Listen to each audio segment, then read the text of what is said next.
자, 참 오랜만에 뵙습니다. 네. 그동안 어떻게 지내셨습니까? 열심히 잘 살았습니다. 그냥 좀 살아온 세월이 좀 뭐라 그럴까? 현실감도 좀 많이 떨어졌었고요. 그러니까 인생 공부도 좀 많이 했고. 예. 그러니까 영화에서도 참 보기 어려운 그런 인생을 제가 이제 살다 보니까 쉽지만은 않았던 세월이었던 것 같아요. 맨 처음에 그 변승엽 씨 만났을 때 네. 노래를 하지 말고 연기를 하지 그랬느냐고. 네. 그랬을 만큼 외모 준수하고 목소리 좋고. 그러나 이제 가수의 길로만 지금까지 매진을 해왔어요. 네. 근데 지금 본인이 고백을 했듯이 정말 순탄치 않은 우여곡절로 점철된 지난 세월이었다. 꽤 오래됐네요. 그 일이 벌써. 그렇죠. 오래됐죠. 우리가 지금 횟수로 한 11년, 12년? 그러니까요. 예. 아까 기사 제목으로만 봐도 스토리가 좀 이어지는 것 같아요. 네. 굉장히 그 순애보의 사랑으로 만나서 너무 짧은 기간에 헤어지게 되셨고 또 그 후에 이제 법적 공방이 벌어지고 그리고 이제 또 몇 년 후에 판결이 났고 굉장히 좀 정말 평범하지 않은 스토리였거든요. 그렇게까지 갈 일도 사실 아니었을 텐데 어떻게 예. 그렇게까지 여러분들한테 이제 가수로서 제가 노래 불러드리고 좀 좋은 모습 보여드렸어야 되는데 어떻게 그런 상황까지 본의 아니게 이제 가기는 했습니다. 근데 그 당시엔 제가 대중들한테 제 말씀이 어필도 되지도 않고 세상을 향해서 제가 어떤 얘기를 해도 들어주실 분들이 없었어요. 하나도. 그러다 보니까 제가 할 수 있는 일 마지막 순서가 진실을 좀 밝히는 게 문제인데 밝히는 방법에 있어서 어떤 제 말 몇 마디보다는 어떤 그런 결과가 필요했기 때문에 제가 어쩔 수 없이 정말 잠시라도 한 4개월 정도 제가 결혼 생활을 했던 사람인데 법정 공방까지 가게 됐죠. 저희가 오해했던 것 중에 하나가 네. 96년에 이제 만나셔서 결혼을 발표하셨을 때, 병에, 암에 걸린 여성을 알면서도 결혼을 해서 저렇게 결혼식을 올린다. 정말 순애보다라고 이제 알려져 있었는데, 제가 오늘 보니까 그 당시엔 병이 있는지 몰랐다고 그래요. 그건 뭐 본인도 몰랐죠. 결혼 후에 본인도 하셨나요? 몰랐고 이제 제가 96년도 6월 2일인가 이제 연예협회에서 이제 연예인들이 대거 이제 이동을 했어요, 원주로. 그래서 축구 대회가 있었는데 근데 그 자리에 오셨어요, 그분이. 그래서 그때 처음 봤는데 너무 좋았어요, 느낌이. 그래서 그날 돌아가신 이제 타계하신 이주일 선생님께서 손녀가 이제 돌잔치를 했습니다, 저녁에. 그래서 그날 거기까지 이제 같이 가게 됐어요. 근데 나중에 이제 먼저 간다고 일어나시길래 제가 이제 모셔다 드리겠다고. 그랬더니 그러겠노라고 또 계시더라고. 그러면서 이제 사석에서 처음 만나게 됐고 느낌이 좋아서 제가 너무 좋아서 먼저 전화번호 물어보고 전화도 제가 먼저 했고 그때는 워낙 바빴기 때문에 사실 본 거는 뭐 몇 번인지는 제가 기억은 안 나지만 몇 번 못 봤어요. 거의 전화로. 워낙 바빴을 때니까.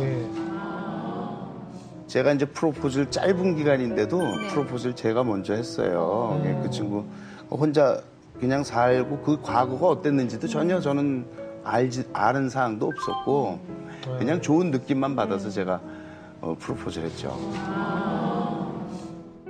한 번은 이제 지방에를 같이 가게 됐어요. 한 교제한 지 2달 좀 안 됐을까, 2달 정도 됐을까. 그런데 많이 아파하더라고요. 그래서 이제 약도 사먹여보고 많이 그랬는데 좋아지는 것도 없고. 그래서 서울에 와서 이제 병원에 가자고 그랬죠. 그런데 이제 병원에 가서 그때 검사하고 알았죠. 그리고 이제 몸이 일단 아프니까 제일 급선무는 그 당시에 수술을 먼저 했어야 되는 상황이었어요. 그래서 그해 제 기억으로 9월 달쯤 수술을 했죠. 병원에 있을 때 혼인신고 일단 마음을 좀 잡아주는 게 좀 도리인 것 같아서 혼인신고 먼저 하고 저 일산 화정동 쪽에 아파트를 마련해서 이제 글로 병원에 있을 때 이사를 해서 준비해놓고 퇴원을 이제 글로 퇴원을 한 거예요, 새 집으로. 결혼을 한 후에 완치를 하셨잖아요. 완치는 아니죠. 완치는 보통 이제 의학적으로 한 4년 정도 세월이 지나고 나서 완치 판정이 나오니까 직장암이라는 수술을 했고요. 이제 홀리스터라는 거를 이렇게 배에다가 직장을 이제 없앴어요. 그러니까 여자로서도 너무 힘들었을 겁니다. 제가 옆에서 봤지만 굉장히 치료 과정도 힘들었고요. 그건 뭐 본인이 아니고선 어느 누구도 상상할 수 없는 그런 고통을 받았을 거라 생각을 해요. 그때 다들 궁금했던 것 중에 하나가요. 많은 여성분들이 우리는 사랑하기 때문에 이혼을 한다라는 기사가 기억이 나요. 왜 사랑을 하는데 둘이 헤어져야 하나에 대해서 많이들 궁금해했었거든요. 그 이혼하게 된 배경이 따로 있나요? 기른정 씨가 그 하와이를 책을 쓰기 위해서 이제 요양차 하와이를 갔어요. 결혼하고 나서 바로. 근데 요양이 필요하다고 해서 이제 갔는데 제가 만류를 많이 했죠. 왜냐하면 객지에 나가서 고생하기보다는 가족과 함께하는 게 좋지 않겠느냐 만류를 했는데 따뜻한 나라가 암 환자한테 좋답니다. 네, 그래서 굳이 가겠다고 하는 걸 제가 막을 수가 없었죠. 그래서 거기서 이제 체류하는 동안 생활하면서 책을 써갖고 왔어요. 나중에 이제 귀국을 한 후에 하는 날부터 이제 이혼을 원하더라고요. 귀국하자마자. 하자마자 귀국을 원해서 왜 그러느냐고 했더니 자기가 저한테 해줄 게 너무 없대요. 아직 젊고 여자로서 해줄 것도 없고 미안하고. 처음엔 그렇게 얘기를 했어요. 그래서 그거는 이해는 하겠지만 그건 아니다. 나는 알고 시작한 사람인데 내 입장에서는 뭐 그게 문제가 되진 않는다. 그냥 그래도 혼자 사는 것보다는 옆에서 뭔가 도와주는 사람이 물론 제가 손과 발이 다 대줄 수는 없었어요. 워낙 바쁘니까 뭐 도우미 아주머니를 모신다든가 뭐 기사를 채용한다든지 그리고 좋은 약재들을 구해다 준다든지 뭐 제가 할 수 있는 선에서 물론 환자 입장에서는 부족한 게 또 많았겠죠. 생각해 보면 하지만 제가 할 수 있는 선에서만큼은 한다라고 좀 했어요. 예, 한다라고 했죠. 그랬는데 그것 모든 것들이 이제 싫고 일단 이혼을 하자고 하는데 제가 만류를 했는데 이제 며칠 후에 굉장히 저한테 강하게 얘기를 해서 하는 소리가 이제 사람이 싫다고 그러더라고요. 그 당시에 성격도 안 맞고